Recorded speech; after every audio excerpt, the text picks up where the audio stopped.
Shalom. Shalom. Kurang semangat ini mah namanya. Shalom. Shalom. Sekali lagi lah. Shalom. Shalom. Tadi kalau masih kecil mau kita ulangin lagi sampai 10 kali biar semangat. Oh kalau gitu dikecil lagi. Boleh ayah. Bagaimana saudara? Sabar lagi. Baru mulai udah disuruh sabar. Gimana kabarnya kita? Luar biasa. Oh biasa di luar. Boleh ya? Luar biasa? Atau lagi mencoba untuk luar biasa? Ini benar-benar luar biasa atau lagi mencoba untuk luar biasa? Soalnya itu beda-beda tipis gitu kan?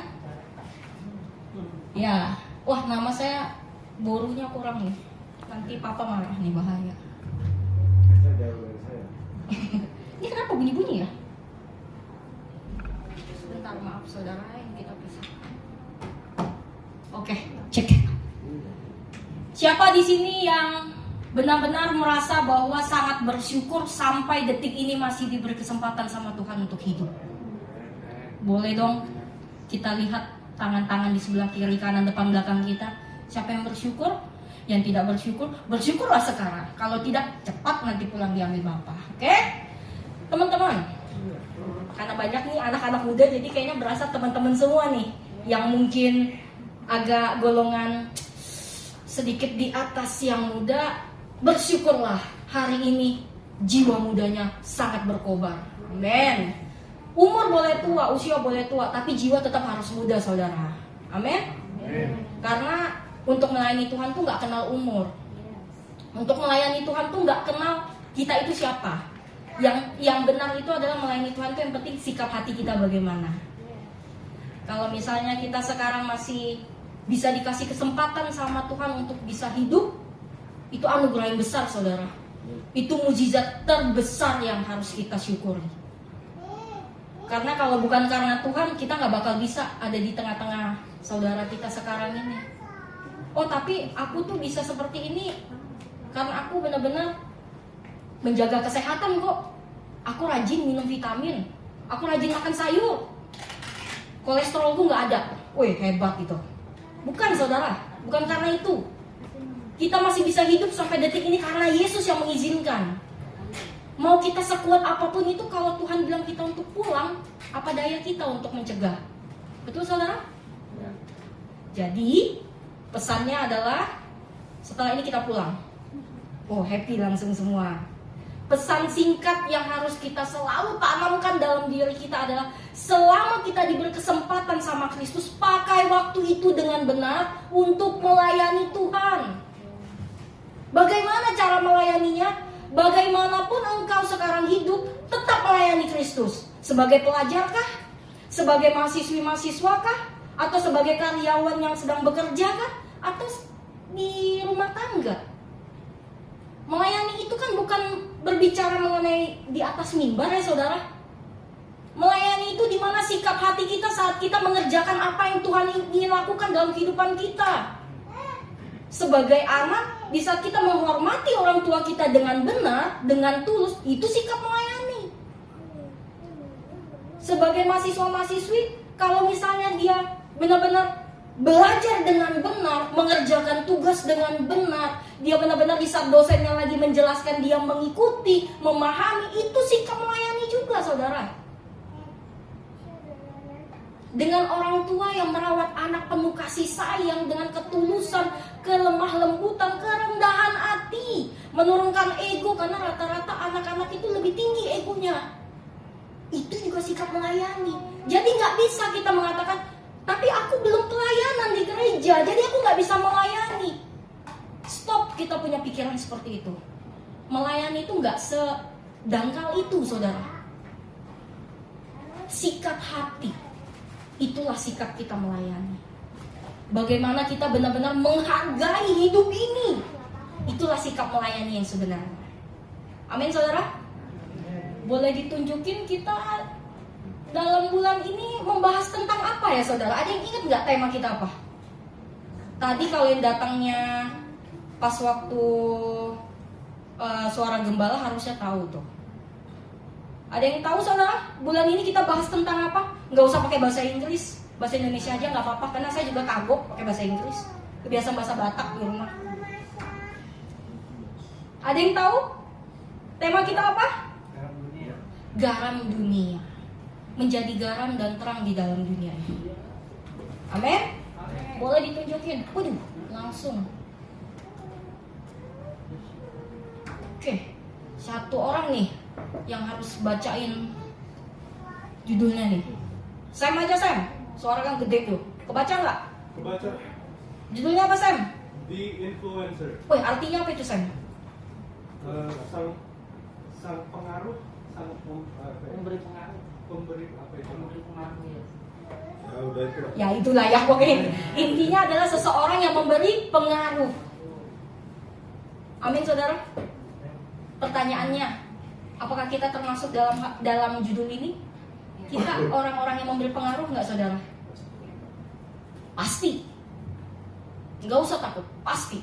Kita pasti orang yang memberi pengaruh. Pertanyaannya itu hanya satu, pengaruh apa yang kita berikan?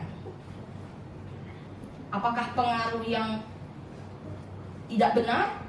Atau pengaruh yang dimana benar-benar sesuai dengan firman-Nya Tuhan? Ada yang masih ingat minggu lalu inti dari khotbah itu apa?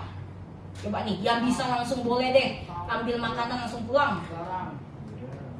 Garam dan terang dunia. Ya betul. Lebih spesifik banget tuh ada minggu lalu kan yang minggu lalu yang khotbah siapa saudara? Yes. Siapa yang khotbah minggu lalu? Yakin pastor? Benar. Benar. Ayo, aduh. Saudara, masih 7 hari yang lalu loh, udah lupa. Siapa yang khotbah minggu lalu? Harus tegas ngomongnya. Pastor. Benar. Kenapa harus ragu sih? Kita suka begitu tuh dalam hidup. Benar nih ngelakuin ini. Tapi pas lagi ada si iblis yang ayo, benar. Emang mau lakuin itu? Kayaknya ya deh, cobalah ya, mencobai diri sendiri. Oke, benar, pastor yang khotbah. Ada yang inget nggak spesifiknya itu pastor tanyain apa? Itu benar-benar di slide awal, saudara-saudara, kalau saudara ingat. Nggak usah bahasa Inggrisnya, bahasa Indonesia aja. Who are you? Who are you? Siapakah diri Anda? Pastor, ini tiap hari dengan YouTube kita nih, pastor kayaknya. Iya, kita berubah. Who are you? Siapakah Anda? Dijawab saudara, saya nanya. Saudaraku, Siapa? kita adalah garam dan terang dunia. Langsung buka catatan. Kita adalah garam dan terang dunia. Saudara, minggu lalu kita sudah diingatkan, disadarkan bahwa siapa kita sebenarnya. Siapa saudara? Aish, Kasih permen coba. kasih permen. Irang, siapa? Oh ya udah paling depan dia. Lain kena siapa lagi kan? Masa Kak Indah nggak sopan aku kan lebih tua ini. Ya seumuran lah. Siapakah Anda? Siapa kamu? Garam dan terang dunia. Garam dan terang dunia. Sang pemberi pengaku. Saudara. Sekarang pertanyaan lanjutnya. Pengaruh apa yang harus kita berikan kepada dunia ini? Yang baik sesuai firman Tuhan. Tuh, pengaruh yang benar. Kita hari ini mau menjadi petani garam sementara ya saudara ya. Kita lihat dulu. Tapi sebelum itu kita baca ayat. Boleh next. Sama-sama satu. Semua ada di slide. Nggak usah buka di ini di HP saudara. Boleh kita baca sama-sama 1, 2, 3. Jika garam itu menjadi tawar, dengan apakah dia diasinkan? Tidak ada lagi gunanya selain. Kamu adalah garam dunia. Berarti siapa saudara? Kita. Jika garam itu menjadi tawar, dengan apakah ia diasinkan? Tidak ada lagi gunanya selain dibuang dan diinjak orang. Secara tidak langsung saudara, kalau kita tidak memberi pengaruh sesuai dengan yang Kristus mau, kita itu dibuang dan diinjak. Atau secara tidak langsung disuruh balik aja. Buat apa memenuhi bumi? Bumi udah terlalu banyak banget polusi orang. Kalau nggak bisa memberi pengaruh yang benar, memberi pengaruh yang sesuai dengan firman Tuhan, udah balik. Ngeri loh saudara. Kalau berbicara mengenai sang pengaruh, menjadi pengaruh bagi dunia, itu seperti ada beban yang begitu besar saudara di pundak itu. Karena kita mau jalan kemanapun, kita melangkahkan kaki, itu akan dinilai. Kita itu seperti hidup di dalam akuarium saudara. Semua sisi itu akan dilihat oleh orang lain, akan terlihat. Di mana kita, di saat kita berperilaku, di saat kita mengatakan sesuatu, bertindak, ataupun kita melakukan hal yang mungkin baru kita rencanakan, semuanya itu akan dinilai. Itu gak enaknya kalau kata orang dunia mengikut Kristus. Gak enak. Kita harus sangkal diri, pikul salib. Dua hal ini yang paling susah saudara untuk kita lakukan di dalam dunia ini. Gimana caranya untuk kita bisa menyangkal kedagingan kita, menyangkal egonya kita. Egonya yang paling tinggi saudara. Menyangkal untuk mengatakan bahwa Tuhan, aku kan sekarang masih muda, aku mau nikmati hidup dulu dong. Masa semuanya aku pakai waktu aku untuk melayani Tuhan? Akunya kapan? Aku juga perlu senang-senang Tuhan. Mungkin ada beberapa kita yang punya atau sempat di dalam tahap itu. Jujur saya juga pernah. Saya merasa seperti kayak, masa iya Senin sampai Minggu kita melayani Tuhan? Terus kapan kita bisa have fun? Kan kita juga hidup di dunia, kita juga butuh lah yang senang-senang sedikit-sedikit. Tapi saudara tahu nggak saudara? Saat saya berpikir seperti itu, saya renungin, akhirnya ada jawaban sendiri yang muncul dan menghampiri saya. Kan Tuhan nggak menuntut kamu Senin sampai Minggu khotbah kan? Tuhan nggak menuntut kamu Senin sampai Minggu untuk bawa Alkitab terus kamu bacakan di depan halaman rumahmu kan? Yang Tuhan tuntut adalah berperilaku sesuai dengan firman Tuhan. Kalau misalnya firman Tuhan mengatakan harus mengasihi, ya sudah lakukan.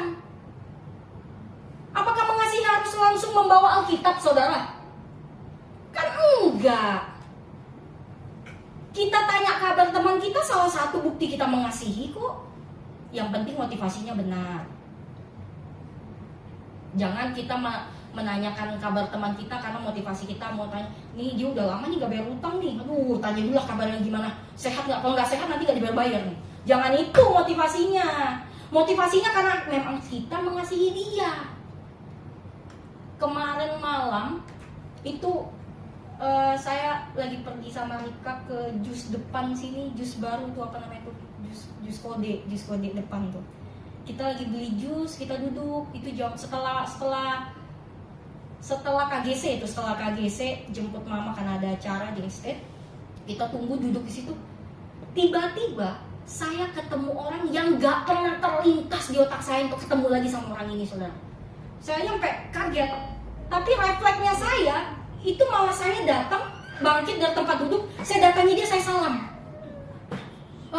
Iya, apa kabar kok? Spontan saya langsung seperti itu. Padahal kalau bisa dibilang saudara, karena orang ini dulu saya difitnah di mana-mana. Wow, saya langsung kayak pas sudah saya duduk lagi ngobrol, Rika lagi ngomong apa, saya sampai ngeblank dia ngomong apa kan sih. Kok aku spontannya gitu ya? Harusnya aku bisa kok dengan memutarkan badan sedikit untuk nggak pura-pura nggak lihat aja. Tapi spontan saya langsung berdiri, saya salam, saya bilang apa kabar kok? Baik.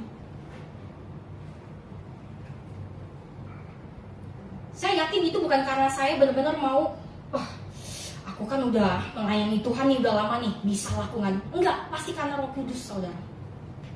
Kalau bukan karena Roh Kudus aktif saat itu, saya nggak akan mungkin bisa membuat sikap hati untuk, ya, saya yang datang.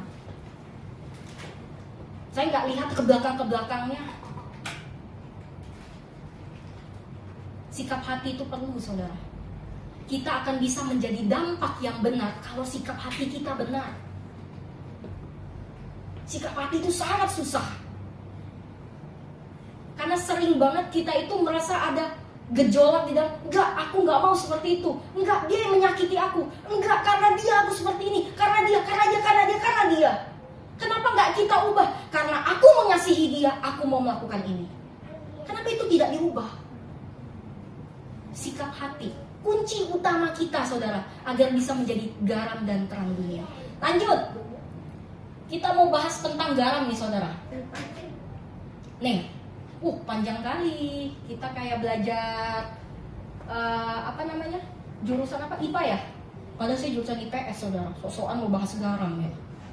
Latar belakang, garam merupakan air laut yang diproses dengan beberapa tahap sehingga dapat dikonsumsi. Prinsip produksi garam dapur adalah menguapkan air laut di daerah yang hangat dan kering. Proses ini dapat dilakukan sepenuhnya dengan mengandalkan cahaya matahari. Saudara, diingat-ingat ya yang saya buat kapital. Cahaya matahari yang lebih dingin, bahan bakar tambahan diperlukan. Ada rumusan masalahnya itu, bagaimana proses pembuatan air laut menjadi garam? 2. Apa proses pembuatan garam hanya dengan penguapan? Ada yang bisa bantu jawab nggak yang nomor 1? Bagaimana proses air laut bisa berubah menjadi garam? Kalau yang sudah lama tidak sekolah, udah tamatnya lama ya nunduk begini. Gimana ya? Yang baru lulus nih, Sem lah kena lagi. Air laut jadi garam itu gimana, Sem? Simple banget dia. IPS. Oh, IPS tuh sama kita. Tapi nggak apa-apa, belajar aja. Mana ya? Dia apa kan? Jemur keringin. Bang, dia apa bang yang besar bang? Jemur. Dijemur. Betul, dijemur. Terus yang kedua, apakah proses pembuatan garam hanya dengan penguapan? Dijemur itu dia adalah proses penguapan, saudara. Jadi dengan sinar matahari, akhirnya nanti airnya itu turun, akhirnya endapannya itulah yang menjadi kristal si garam itu. Apakah proses pembuatan garam hanya dengan penguapan? Kita lihat jawabannya ya. Next. Ada satu proses pembuatan garam yang menarik buat saya. Direbus, saudara. Saya juga bingung. Direbus? Emang Indomie apa ya direbus? Buka, kasih mie, terus kita buka ininya ya, bumbunya. Aduh, jadi lapar kan. Proses pembuatan garam dengan direbus. Jadi dia prosesnya adalah air laut direbus dengan api, bukan dengan es batu. Bener kan? Kok dia diam? Benar kan? Iya. Direbus dengan api lalu dia mendidih. Setelah dia mendidih, maka volume airnya itu akan berkurang. Dan nanti yang tinggal itu adalah si garam itu. Saat mendidih, maka volume air akan terus berkurang. Saudara, kalau kita mau menjadi garam, kita harus direbus. Waduh, jadi hitam dong. Enggak juga. Kita nggak boleh nyanyi-nyanyiin ya. Cukup pastor yang paling unik di tempat ini. Nggak boleh ada yang lain. Nah, kita harus direbus, saudara. Direbusnya dengan apa? Dengan api. Api itu berbicara tentang apa sih? Api itu berbicara tentang proses pemurnian. Kalau kita mau jadi garam, kita harus berani untuk masuk di dalam perebusan itu. Sekarang kita ditempatkan di dalam hal apa? Di dalam sekolah kah? Di dalam pekerjaan kah? Di dalam rumah tangga kah? Harus berani untuk mau direbus dengan Allah di situ. Harus berani mau diproses pemurnian dengan Allah. Karena garam itu nggak akan bisa menjadi garam itu kalau nggak ada proses pemurnian ini dulu. Kalau dia nggak direbus dengan api, apakah bisa, saudara, garamnya itu jadi muncul? Nggak bakal bisa. Dia dikatakan direbus karena ada api di bawahnya. Waduh, kalau bahas tentang api, enggak deh, saya mundur. Enggak mau. Masa ya menghabiskan hidup dengan menyakiti diri sendiri terus? No, bukan itu. Proses pemurnian itu di mana api itu, semua kedagingan kita itu yang saudara. Ego kita yang dikikis. Segala sesuatu yang lebih mengarah kepada diri kita, bukan kepada Tuhan, itu yang dikikis. Banyak kita yang mengatakan, Tuhan, aku mau melayani Engkau. Tolong ajari aku Tuhan caranya bagaimana. Loh, kan bingung. Masa mau melayani Tuhan minta Tuhan yang ngajarin? Padahal simple. Kalau kita benar-benar memperhatikan, memahami, dan benar-benar kita merenungkan serta melakukan perintahnya Allah, kita akan tahu melayani Tuhan itu nggak perlu sampai kita harus minta diajari oleh pendeta, minta diajari oleh bimbingan rohani kita. Enggak. Kalau kita tahu melayani itu artinya apa, maknanya apa, kita akan tahu melayani Tuhan itu seperti apa. Balik seperti yang kita bahas tadi, saudara. Melayani berbicara tentang sikap hati. Bagaimana sikap hati kita? Bagaimana sikap hati kita di saat proses itu datang? Di bagaimana sikap hati kita saat proses itu diperhadapkan ke kita? Apakah kita mengatakan, Tuhan, tolong, aku tidak bisa melakukan ini. Buang permasalahannya. Usir permasalahannya. Apakah sikap hati yang seperti itu? Atau sikap hati yang dimana di saat proses itu datang, kita minta kepada Tuhan, Tuhan, bantu aku agar aku bisa mempunyai hikmat yang daripadamu untuk menyelesaikan setiap apapun yang Tuhan berikan. Wah, sulit banget. Ya, memang sulit. Siapa yang mengatakan mengikut Kristus itu nggak sulit, saudara? Sulit. Kita mengikuti peraturan di dalam sekolah aja sulitnya minta ampun. Benar kan? Mengikuti peraturan yang dibuat sama orang tua kita aja, anak-anak sulitnya minta ampun kita untuk mengikuti. Benarkah anak-anak? Apalagi mengikuti peraturan yang Tuhan yang membuat, yang menciptakan kita, yang memberikan kita nafas kehidupan. Sulit, saudara. Tapi sulit itu bukan berarti kita nggak bisa lakukan. Karena Allah telah menjanjikan, Dia akan pegang tangan kita kok, saudara. Dia akan memimpin kita sampai kita menyelesaikan semuanya. Yang terpenting, kitanya mau nggak? Allah itu bukan nggak ada kerjaannya, saudara, nungguin kita jawab mau nggak ya, mau nggak ya. Tuhan tunggu bentar 5 menit lagi, mau nggak ya? Bentar Tuhan 1 jam lagi. Oh bentar Tuhan 1 minggu lagi. Oh enggak, saudara jangan lupa, Tuhan kita murah hati betul, tapi Dia bukan murahan. Tuhan kita murah hati. Saat kita melakukan kesalahan, kita datang minta maaf, pasti akan dimaafkan Kristus. Tapi Tuhan kita bukan murahan, yang dimana seenak kita aja untuk kita melakukan dosa. Dengan pemikiran saat kita melakukan dosa, nanti kan Tuhan maafin. No, enggak, saudara. Tuhan bisa murka, Tuhan bisa marah. Apakah tunggu sampai Tuhan marah dulu baru kita bertobat? Oh jangan. Ngeri, saudara, kalau udah sampai Tuhan marah. Untung-untung kalau Tuhan marah, kita disentilnya masih sehat walafiat semua nih. Sempat kita disentil nanti ada yang kurang 1, gimana? Atau lebih parah lagi, pas disentil taunya kita nggak bisa lagi di sini. Jangan bermain-main dengan Tuhan, saudara. Tuhan itu nggak murahan. Saya aja kalau melakukan kesalahan nih, langsung kan ada, aduh Tuhan, udah yang salah aku. Tapi malah yang sudut pertama, aduh Tuhan itu pula, padahal harusnya, aduh ya salah. Ini malah, aduh Tuhan aku salah. Aduh aku salah. Aduh kenapa aku lolos di sini? Kenapa nih? Kok kecolongan nih aku lakukan hal ini nih? Ada rasa seperti, gimana ya saudara? Kayak rasa yang gelisah, rasa yang benar-benar merasa bersalah. Padahal kita udah melakukan itu, kita udah minta maaf. Tuhan sudah maafkan, kita lakukan hal yang sama, percis lagi.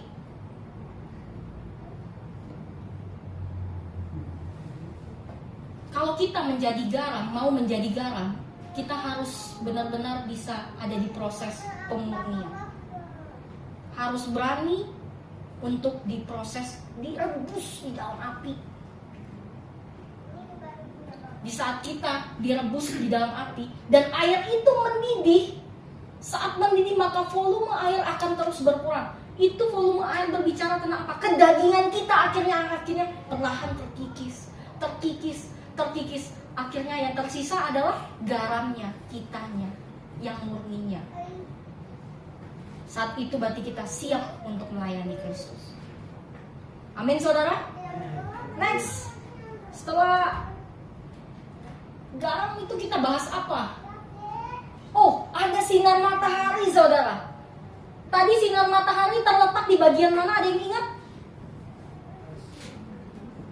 Timur. Itu munculnya matahari. Sinar matahari tadi adanya di bagian mana? Ada kata-kata cahaya matahari tadi? Ada yang ingat nggak? Di bagian apa tadi? Ayo bingung. Ya kali yes, masa ia udah lulus juga tetap disuruh belajar. Tuh dikasih contekan sama Rika. Baik bener dia. Ada di bagian di saat penguapan. Ke bawah lagi, boleh gitu. Sinar matahari. Jadi saat air laut dijemur, benar yang dibilang Bang Ian tadi, maka kandungan air akan menguap dan meninggalkan endapan yang kemudian kita kenal sebagai garam. Ini pembuatan garam dengan proses penguapan. Kalau yang tadi itu proses direbus, yang ini penguapan. Jadi air laut jadi bisa dipakai seperti apa?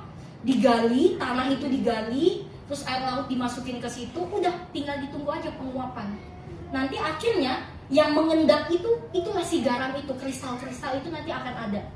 Baru nanti diambil. Sesimpel itu saudara. Tapi yang sakitnya di bagian mana? Waktu dijemur. Siapa di sini waktu sekolah pernah nggak bawa hat? Nggak bawa topi? Terus disuruh hormat bendera. Ada yang pernah nggak ngalamin? Oh abang, aduh, gimana kak? Untung dulu waktu ini ya, KW ini belum tahu masalah itu. Bersyukur, kalau nggak pasti mikir-mikir, aduh topi aja lupa lagi aku nanti. Waduh, itu beda. Itu panas saudara, dijemur itu panas dan sakit. Apalagi kalau misalnya orang itu dia alergi panas. Waduh udahlah itu rasanya kayak hidup tuh. Aduh Tuhan, udah aku minum obat tidur, aku tidur aja. Dia akan menguap tadi itu sama dengan proses yang dimana kita itu seperti direbus dengan api tadi. Karena sinar matahari itu kan berasal dari matahari. Matahari itu adalah yang paling bisa disandingkan dengan kepanasannya api. Gak ada yang lebih panas dari matahari saudara. Kita aja yang tinggalnya jauh nih dari matahari, kalau kita berdiri di depan situ jam 12 siang, kita merasa kepanasan gak kalau gak pakai payung, gak pakai topi? Bahkan bisa pusing. Apalagi kalau kita dekat benar-benar matahari di depan kita, terbakar saudara. Sudah pasti terbakar. Mati pasti. Api itu hanya bisa disandingkan dengan matahari kalau tingkat kepanasannya. Kita hari ini berbicara mengenai api saudara. Mengenai apa? Proses pemurnian. Karena proses pemurnian itulah yang bisa menghasilkan sikap hati yang bagaimana kita harus melayani. Proses pemurnian. Di dalam hal apa saat ini saudara sedang diproses pemurnian? Harus di situ konsisten. Benar-benar kita, Tuhan aku tahu aku sudah dikasih kesempatan untuk hidup. Apapun yang mau Tuhan lakukan, ayo Tuhan lakukan.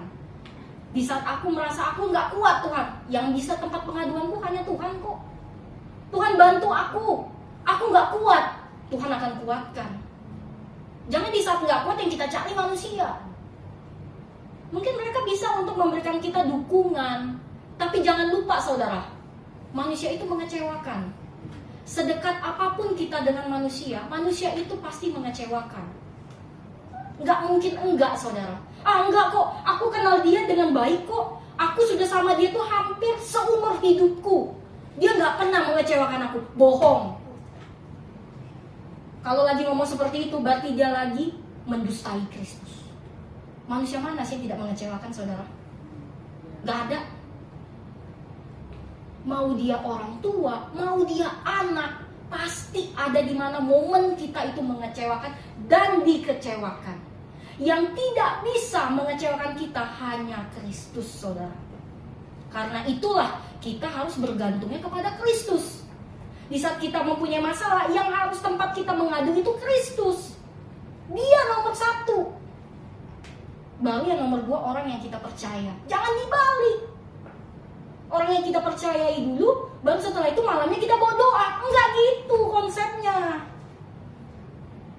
Tetap nomor 1-nya itu Kristus. Prioritas kita tetap harus Kristus. Apapun yang terjadi tetap Kristus yang utama. Amin, saudara. Terus next apa tuh? Menjadi garam. Menjadi garam dunia yang tadi kita harus direbus dulu. Pakai apa, saudara? Pakai api. Jadi ngerebusnya itu jangan ngebayangin saat kita ngerebus Indomie. Kalau kita mau merebus Indomie pasti kita happy kan? Kita direbus itu di mana semua itu dikikis. Kedagingan kita dikikis. Di saat kita dikikis kedagingan kita, setelah itu barulah kita bisa mempunyai sikap hati untuk melayani yang benar. Api itu proses pemurnian sampai semua kedagingan kita itu mendidih. Seperti yang tadi. Kalau dia mendidih, artinya volume airnya sudah berkurang. Kita berarti harus diproses sampai tingkat yang dimana Tuhan, yang bisa aku katakan adalah apapun yang terjadi aku tetap melayani Engkau. Apapun yang terjadi seluruh hidupku hanya untuk mengasihi Engkau. Menjalankan setiap perintahmu sampai di proses itu. Walaupun semua manusia mengecewakan aku, Tuhan Yesus tidak bisa mengecewakan aku. Bukan tidak pernah ya saudara. Tuhan Yesus bukan tidak pernah mengecewakan kita. Kalau tidak pernah berarti ada momen di mana pernah. Tapi tidak bisa. Dia tidak bisa mengecewakan kita. Sama dengan dia tidak bisa berdosa. Bukan tidak pernah berdosa. Itu harus kita ubah ya saudara. Jangan kita mengatakan Yesus itu gak pernah berdosa. Bukan gak pernah. Gak pernah itu berlakunya ke manusia. Tidak bisa. Dia tidak bisa berdosa. Karena dia adalah kasih itu sendiri. Dia gak akan bisa berdosa saudara. Sama, dia tidak akan bisa mengecewakan kita. Saudara, siapa di sini yang senang dikecewakan? Ada? Kalau misalnya ada, boleh ke klinik dulu. Siapa tahu lagi demam, jadi ngigau. Pada dasarnya gak ada manusia yang mau dikecewakan saudara. Pasti maunya itu disayang, dikasihi, yang enak-enak lah. Iya kan? Gak mungkin lah ada satu pasang terus mengatakan sebelum kita jadi kamu harus janji sama aku, kamu harus selalu mengecewakan aku. Wah, rugi dong katanya. Iya benar rugi dong. Oh jadi ingat gap saya. Gak ada dia ya. Gak bisa saudara, gak mungkin seperti itu. Pasti di saat kita itu benar-benar contoh untuk suami dan istri, pasti yang janji yang diucapkan apa sih Kak Indah? Kak Indah kalau suami istri itu janji yang diucapkan salah satunya apa sih Kak? Janji untuk setia. Aduh, nanti sesi khusus itu. Bahaya ya. Janji untuk setia. Setia itu kan berarti kita saling mengasihi, betul? Saling mendukung, saling menasehati, saling menghargai. Semuanya saling, betul kan saudara? Yang penting satu, jangan saling mengecewakan. Gak akan mungkin ada janji seperti itu. Sama dengan yang Kristus janjikan ke kita saudara. Dia tidak bisa mengecewakan kita. Yang sering mengecewakan Yesus itu kita. Yang sering kita lupa janji kepada Kristus itu kita. Allah itu gak pernah, Allah itu gak bisa lupa sama janji yang dia kasih ke kita. Kalau dia lupa saudara, habislah kita hari ini. Dia lupa kasih nafas ke kita 1 menit. Mungkin masih ada kalian bisa tahan ya. Dia lupa kasih nafas 5 menit. Oh masih ada, atlet-atlet yang renang itu bisa kok sampai 6 menit. Oke, dia lupa ngasih nafasnya sejam. Habislah kita saudara. Sudah begitu besar yang Allah sudah berikan kepada kita semua saudara. Yang Allah minta hanya satu kok. untuk melakukan perintah apa yang Dia mau nyatakan dalam kehidupan kita. Caranya itu Tuhan kasih kita itu kesempatan untuk kamu berinovasi sendiri, gak apa-apa. Berinovasinya itu bercerita tentang apa? Di saat kamu di dalam kantor, ya jadilah berkat di kantor. Dengan contohnya apa? Datang tepat waktu. Kalau makan siang itu jamnya jam berapa? Pas sudah selesai jam 1 pulang lagi. Pulangnya ke kantor, jangan ke rumah. Apalagi ke rumah si dia, itu gak boleh. Kalau jadi mahasiswa nih yang anak-anak kuliah, oh saya bisa ngomong begitu karena saya udah lulus sekarang, mohon maaf ya. Yang mahasiswa-mahasiswi sekarang, pertanggungjawabkan nanti sarjana yang kita sandang itu loh. Pertama ke Tuhan, kedua ke orang tua. Jaga nama baik orang tua. Di saat kita menjaga nama baik Tuhan, secara nggak langsung kita lagi jaga nama baik keluarga kita. Belajar yang benar. Berarti nggak boleh main-main? Boleh, jangan. Nanti kamu stres kalau nggak main-main juga. Pilih pergaulan yang benar. Itu salah satunya. Terus apa lagi? Tuhan kasih kesempatan saudara ke kita semua. Kasih kesempatan untuk kita berinovasi. Yang penting kita jadi berkat di situ. Amin saudara? Terus setelah kita menjadi garam, kita harus menjadi apa lagi, Rega? Udah selesai kah? Menjadi terang. Menjadi terang dunia. Kita harus dijemur atau dipanaskan dulu agar kedagingan kita menguap. Jemur itu kan kalau di KBBI itu dapat dari kata berjemur atau dipanaskan dengan sinar matahari. Sama dengan pembuatan garam tadi.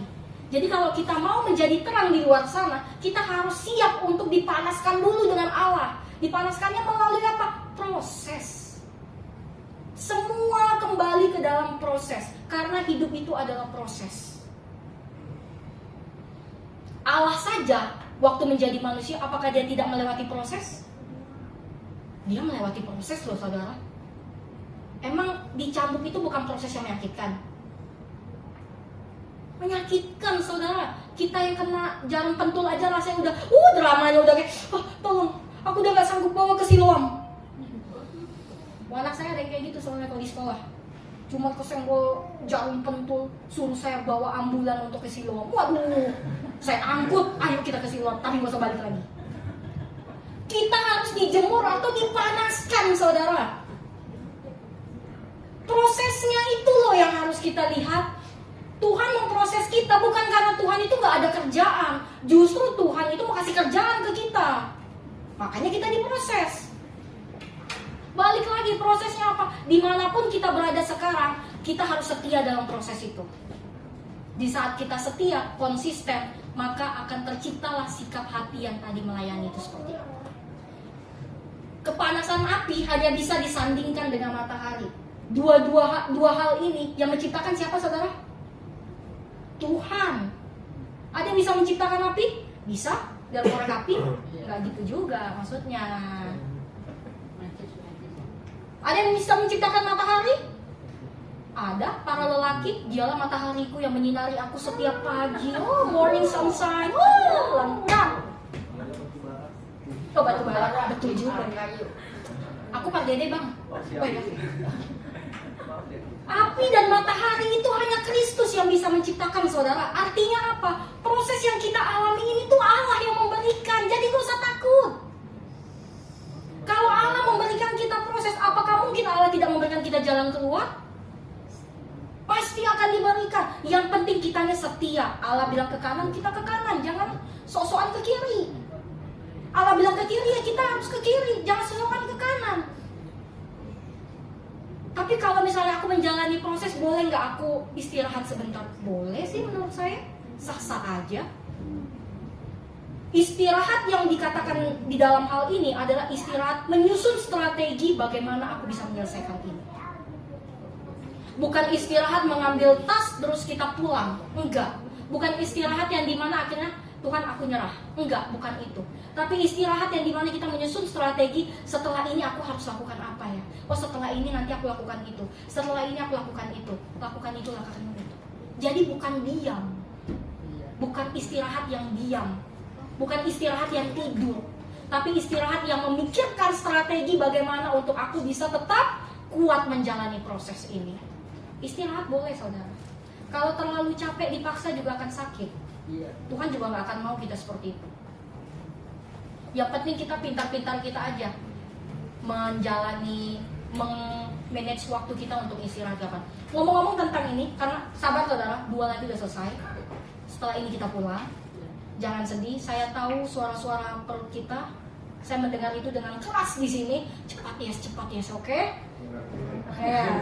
Apalagi di sebelah pastor itu rasanya udah memanggil itu. Saudara, semalam itu kita ada Komsel KGC. Nah sekalian saya promo ya buat anak-anak muda, mari datang ke Komsel KGC. Jika ada kendala boleh hubungin saya. Butuhnya apa? Yang penting gak duit. Oh ya, bukan itu maksudnya. Kalau misalnya, aduh kak aku gak bisa. Bergaya banget dipanggil kak ya. Aku gak bisa nih yes, soalnya gak ada transport. Gak apa teman-teman, japriin. Kita akan bisa benar-benar mensupport saudara bagaimana. Yang penting kita bisa fellowship sama-sama. Kita gak boleh egois saudara. Kita gak boleh hanya kita ini aja yang berempat yang kenal dengan Kristus, benar-benar bertumbuh dalam kerohanian. Enggak, kita mau semua. Karena kita saudara. Ada kita yang gak saudara? Kalau tidak pintu keluar di sebelah sini. Kita saudara. Iya. Kita saudara kan? Iya enggak?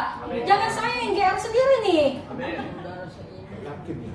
Kak yakin kayaknya pastor, malu nih jadinya. Kita saudara kan? Amin. Amin. Yang bilang amin, berarti hari Sabtu depan ditunggu di Kencana 6 nomor 21. Oh kan? Oke. Tolong ya, ini kan di record, nanti di upload, saya sebarin nanti hari Sabtu. Jadi saya nggak perlu lagi bilang, hai mari kita datang untuk Komsel KG. Oh enggak, video ini aja saya sebarin di grup langsung. Jadi sadar sendiri, saya klop bagian aminnya. Saudara, waktu kemarin kita Komsel KGC, kita nggak rame. Kita hanya 10 orang dari berbagai generasi, walaupun itu anak muda, tapi masih tetap ada berbagai generasi. Dari yang, kayaknya nggak tua sih, maksudnya tua sedang, terus ada anak-anak remaja, terus ada anak-anak mudanya, teenagernya, terus ada anak-anak yang masih rocky juga ada ikut. Tapi saudara tahu nggak? Tadi malam itu saya ngerasain garam-garam yang disebarkan oleh teman-teman kita. Maksudnya apa? Saya ngerasain pengaruh yang mereka berikan kepada hidup saya. Walaupun kita hanya dari jam 6 sampai jam 9. Karena kalau lebih dari situ nanti mama minta bayar 50.000 satu orang. Tapi pengaruhnya itu loh saudara. Rasanya tuh kayak waktu dengerin beberapa teman kita sharingnya tentang apa? Oh nggak boleh, rahasia ya Kak Yustar, kita aja yang tahu ya. Nah, sharing itu membangun kita saudara. Rasanya tuh kayak, wah aku dikuatin loh dengan waktu si Sam ini sharing. Aku dikuatin loh waktu Kak Indah tuh nasihatin kita tuh harus seperti ini. Aku dikuatin loh dengan Rika, dengan Iren. Ada lagi satu teman kita nggak datang karena dia ada kegiatan di kampus. Aku dikuatin dengan hal itu. Rasanya bersyukur, damai banget saudara. Walaupun kita cuma ber-10, bukan ber-100. Karena kalau 100 di hardpoint di rumah gak cukup. Bukan mengenai kuantitasnya saudara, tapi kualitas kita bagaimana. Di saat kualitas kita sudah benar-benar seperti apa yang Kristus mau, kuantitas itu akan mengikuti, jangan takut. Jangan fokus ke kuantitas, fokus ke kualitasnya. Membangun kualitas itu yang sulit saudara, betul? Karena dibutuhkan apa? Sikap hati. Kita gak akan bisa menjadi kualitas yang sesuai dengan yang Kristus mau kalau sikap hati kita gak benar. Nah, setelah itu yang mau saya bilang ke saudara-saudara nih, buat kita semua nih, saya mau ngerasain yang lain garam-garamnya. Ditunggu ya di komsel-komsel. Yang merasa muda boleh datang ke KGC. Yang merasa, kalau dibilang merasa, sebenarnya merasa muda ya. Patokannya umur lah ya. Yang sudah 40 tahun ke atas boleh mengikuti pastor. Jangan mengikuti kita. Karena asam dan garam kita masih sedikit. Kak Ida aman ya? 40 kan Kak? Aman? 35. Masih aman berarti kan ya? Saya sengaja bikin 40 kok saudara. Tadinya itu kan sebenarnya umur 25, tapi jangan, ada Karinda, 40. Maksudnya apa sih saudara? Di komsel itu kita bisa bercengkrama lebih, kita bisa cerita lebih lagi kita bisa mempraktekkan saling mengasihinya. Kalau di sini kan waktu kita terbatas. Nggak mungkin saya bicara, saudara juga bicara. Terus yang mendengar siapa? Allah. Allah sebelah kanan, iblis sebelah kiri. Nggak begitu juga ya. Kalau di komsel itu kita bisa cerita, tolong kuatkan aku, tolong doakan aku lagi ada permasalahan ini, aku lagi butuh ini, tolong doakan. Bisa saudara. Jangan merasa dihakimi di saat kita di dalam waktu datang komsel ya. Jadi merasa kayak, enggak aku kan nggak pernah datang. Kalau aku datang pertama kali nanti yang ada aku diasingkan. Tidak, buang pikiran itu jauh-jauh. Enggak saudara. Kita semua saudara di sini. Amin saudara. Amin. Ditunggu komsel ya. Next. Penutup. Influencer menjadi pengaruh yang benar bagi dunia ini. Menjadi pengaruh yang benar saudara. Karena pengaruh itu bisa benar bisa tidak. Yang Allah mau itu adalah menjadi pengaruh yang benar. Gak usah harus yang berat-berat dulu. Cukup menjadi diri kita sendiri apa adanya di hadapan Kristus. Itu bisa jadi pengaruh kok. Gak usah ada fake-fake kayak gitu, gak perlu ada. Kita ya real aja lah. Ini diri kita ya ini. Gak perlu kita poles-poles. Yang penting kita lakukan apa yang Allah mau nyatakan dalam kehidupan kita. Saat kita butuh bantuan, langsung kita bilangnya ke Kristus. Tuhan, aku sepertinya tidak mampu.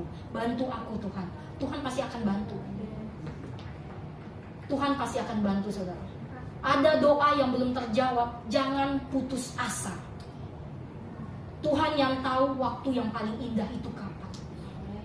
Tuhan yang tahu waktu itu paling tepat kapan. Kalau menurut kita waktu itu paling tepat sekarang, tetapi itu tidak terjadi, berarti belum waktunya Tuhan. Itu waktunya anak Bang Ian, Kairos. Bukan waktunya itu ya Bang ya. Kairos itu kan waktunya Kristus. Waktunya Tuhan saudara. Jadi kalau sering kita bilang, Tuhan aku udah tunggu 5 tahun, kok nggak ada tanda-tanda. Tuhan seperti menjawab, Tuhan aku udah tunggu 10 tahun, Tuhan aku udah tunggu setahun, Tuhan aku udah tunggu seminggu. Mana Tuhan, mana? Kita sering lupa saudara, waktu yang terbaik itu waktu Tuhan. Seringkali kita memaksakan kehendak untuk waktu Tuhan menjadi waktu kita. Salah. Yang benar, kita serahkan waktu kita menjadi waktu yang tepat Tuhan nyatakan. Yang kita lakukan apa? Setia. Setia berdoa, setia melakukan apa yang Tuhan ingin nyatakan dalam kehidupan kita. Dan saat itu, percayalah saudara, kita pasti akan menjadi pengaruh-pengaruh besar di dalam dunia. Dunia nanti dunia besar dong? Ya. Atau bisa dikatakan kita akan menjadi pengaruh-pengaruh yang benar di dalam dunia kita. Dunia kita di mana? Dalam pekerjaan kah? Di dalam rumah tangga kah? Di dalam kuliah kah? Itu dunia-duniamu. Jadilah pengaruh di situ. Jangan malah kita dipengaruhi oleh dunia kita. Itu yang salah. Amin saudara? Mari kita tutup dengan kesimpulan. Nah, ini refleksi sih lebih tepatnya. Boleh baca sama-sama saudara nomor 1 dulu. 1, 2, 3. Apakah kita sudah memberikan rasa bagi dunia ini? Sudahkah? Jawab dalam hati aja. Kalau enggak nanti batu hantam bahaya kan? Setelah kita jawab sudah atau belum, harus ada pertanyaan selanjutnya saudara. Rasa apa yang sudah kita berikan? Rasa yang tertunda kah? Rasa yang sudah tenggelam? Atau rasa-rasa yang lain? Atau nano-nano rasanya? Terserah rasanya apa saudara. Yang penting pastikan rasa yang dalam Kristus. Yang kedua, mari kita baca sama-sama. Apakah kita sudah memberikan terang bagi dunia ini? Saudara, dunia ini semakin lama akan semakin hancur, bukan semakin baik. Itu Alkitab yang mengatakan. Dibutuhkan orang-orang terang di dalam dunia ini, karena dunia ini gelap. Walaupun kita masih ada lampu di sini, bukan itu maksudnya. Tapi dunia ini gelap. Dibutuhkan orang-orang seperti kita untuk menjadi terang di dunia ini. Amin saudara? Amin. Pastikan diri kita menjadi garam dan terang bagi dunia ini.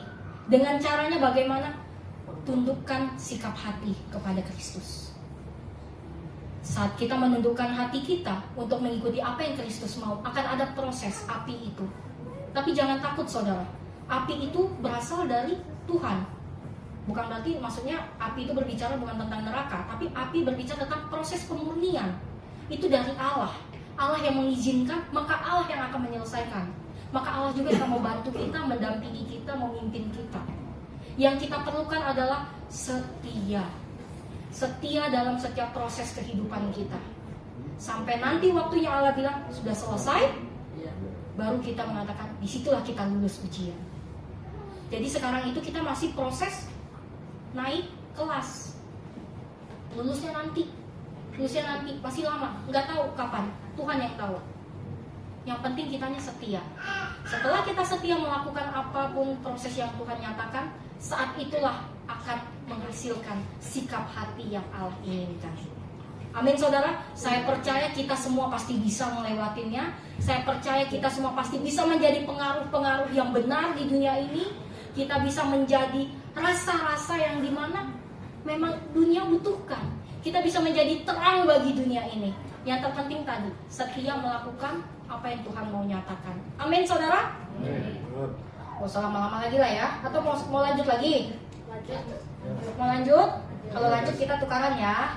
Saudara yang di depan, saya duduk gantian. Gimana? Ya udah lanjut ya. Udah terima kasih. Ya udah saudara, nanti ditunggu aja ya nextnya ya. Kita bersatu dalam doa dulu ya. Bapa kami yang di surga, terima kasih Tuhan Yesus untuk malam hari ini. Persekutuan kami yang singkat namun begitu indah Bapa.